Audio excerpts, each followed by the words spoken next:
This report just revealed something wild. As an offensive lineman for the Denver Broncos ranks the highest in a specific stat amongst everybody in his respective position through 3 weeks of football in the NFL. But despite this strength that the offensive line has shown throughout the year so far, the Broncos are still struggling offensively, which has resulted them in a 1-2 start. We're going to dive deep into this specific stat with this specific player today on Broncos Digest. Thank you guys so much for joining and tuning into these videos. We appreciate your support. This is the fastest growing source for Broncos news and updates, and we cannot thank you enough for giving us your support every single day. If you are not subscribed to the channel, on the other hand, please join the Broncos Digest family. This channel is absolutely buzzing right now. We're growing fast. We're producing content on a daily basis, and we want you guys to be a part of that growth. So if you are a part of that 97% of viewers who are not subscribed to the channel, let's change that right now. Exit out of the video really quick and hit that subscribe button. If you're a Broncos fan, if you're a football fan, you're in the right place. You just need to take that one last step in the right direction. And I'm here to tell you that now is the perfect time to do so. So subscribe to Broncos Digest. For those that are already subscribed and a part of this family, thank you so much for your support. Let's dive into this report from a Sports Illustrated article. The Denver Broncos have the second most expensive offensive line, something that I actually didn't even know before getting all of this ready for this content today. Interesting. But there's a lot of money that's tied up in this team's starting five on the line. But there is one guy that's providing a lot of return on his expensive contract, and that is left tackle Garett Bolles. This guy right here is on a pretty steep contract, but he's making it worthwhile. We're going to talk about his contract and how much we're paying him in just a little bit here. But for now, this 33rd Team Illustrated on X, how good Garett Bolles has been as a pass blocker playing on the line. He has the lowest pressure allowed rate among all NFL O-line men through 3 games. So out of every offensive lineman on every winning team, every losing team, every undefeated team in the NFL, Garett Bolles has the lowest pressure allowed rate among all NFL offensive linemen through 3 games. So playing efficient line for Bo Nix, trying to give him as much time and as much space as possible through these first 3 games. The only issue in that is Bo Nix still not looking very comfortable inside the pocket in some of these offensive drives, which we will dive into a little bit later on in this game. But Garett Bolles, who, as I said, getting a decent paycheck from the Denver Broncos, is making the money worthwhile so far as he leads the league in lowest pressures allowed amongst every single NFL offensive lineman through the first 3 games of play. So his overall grade is a 77.4 for the 2025 season. His pass block grade, on the other hand, all the way at a 90. His run block grade a little bit lower, 68.4. That's something that obviously the Broncos have struggled with quite a bit in the past, is having a strong run game.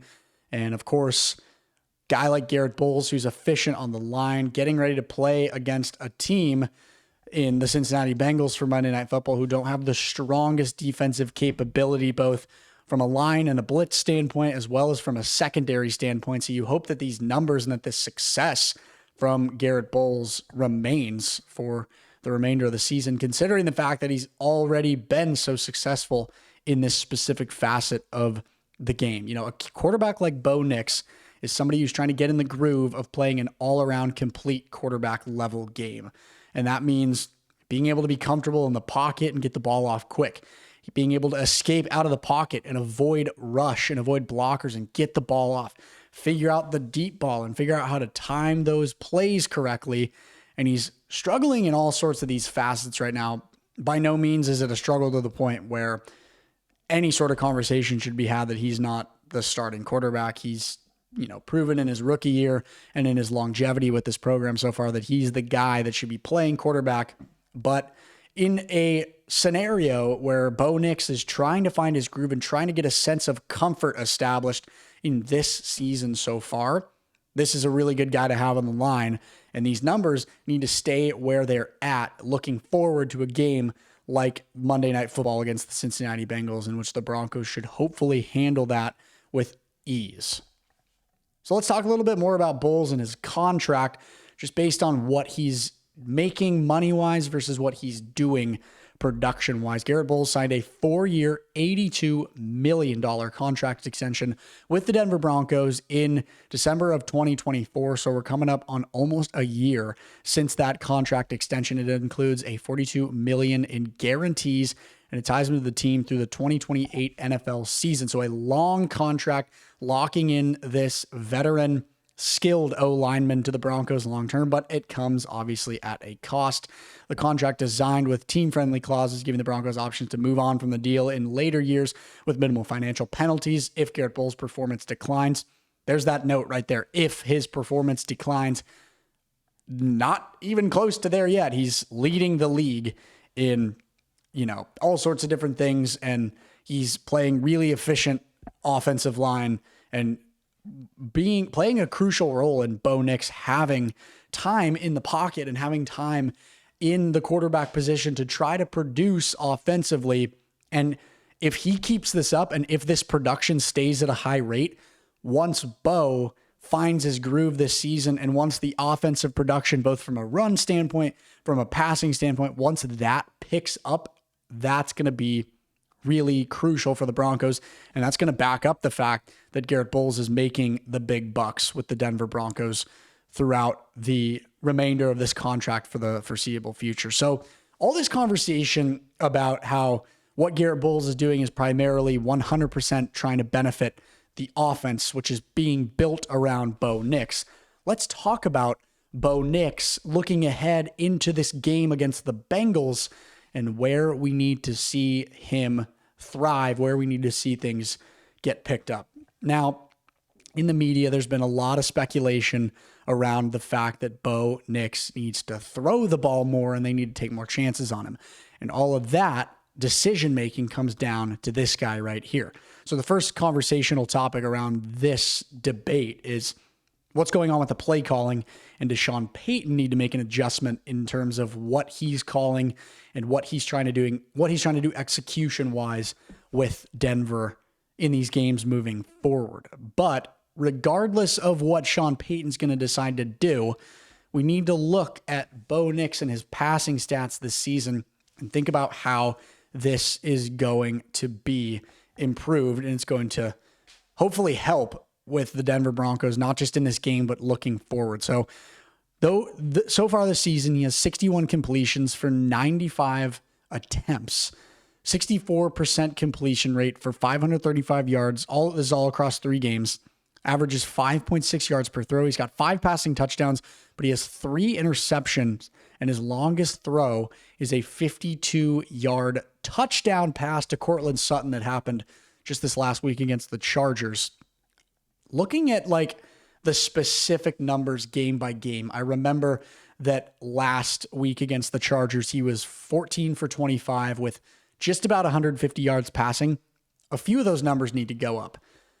The main one in my head is the attempts. I want to see in the low 30, mid 30 range attempts, because just by way of chance and statistical analysis in that regard, the more you let Bo throw, the more completions he's going to have, and essentially the more possibly touchdowns you're going to have, which ultimately gives you the lead and gives you the ability to win some of these games. And then I want to see that yardage mark go up a lot more. I want to see Bo throwing longer. I want Sean Payton's play calling to revolve around the fact that they need to take a little bit more risk with a guy like Bo Nix, who we've seen is capable of making really efficient plays, really deep plays in the backfield offensively. It just needs to break out of its shell for this NFL season that we have going on right now. I'm hoping that against a struggling Bengals team that doesn't have a very strong secondary and is also missing their quarterback in Joe Burrow, in which that means the offensive production will be a lot lower. I'm hoping that Bo Nix gets a little bit of his leash let out, and I hope that they play a little bit riskier with the quarterback that they know can accomplish very good heights at that respective position, essentially being in the driver's seat for this Denver offense for, the foreseeable future. So something to think about as well, just with this whole offensive conversation, not just surrounding Garett Bolles and his production, but what that production from Garett Bolles means and what his success should be resulting in, but it's not happening quite yet, is essentially the round out of this conversation. So exciting stuff that we got Monday Night Football coming up in a few days here. As usual, here on Broncos Digest, we'll be giving you pre-game speculation, post-game speculation. We'll be breaking down all things Denver Broncos leading up to the game throughout the weekend and on the game day as well. So make sure you're subscribed. Make sure you're staying tuned to all the coverage that we're giving you on the Broncos here at Broncos Digest. In the meantime, thanks y'all so much for your support. We appreciate it more than you know, and we'll talk to you soon.